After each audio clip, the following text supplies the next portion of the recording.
የቅድስት ድንግል ማርያም ስም በኢራን ምድር በቴህራን አደባባይ ተገልጧል።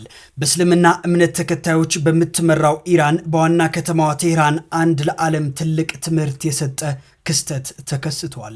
በቴህራን ምድር ውስጥ በሚገኘው በታዋቂው የባቡር መስመር 6 ላይ አዲሱ የሜትሮ ጣቢያ በታላቅ ክብር የቅድስት ድንግል ማርያም ሜትሮ ጣቢያ ተብሎ ተሰይሟል።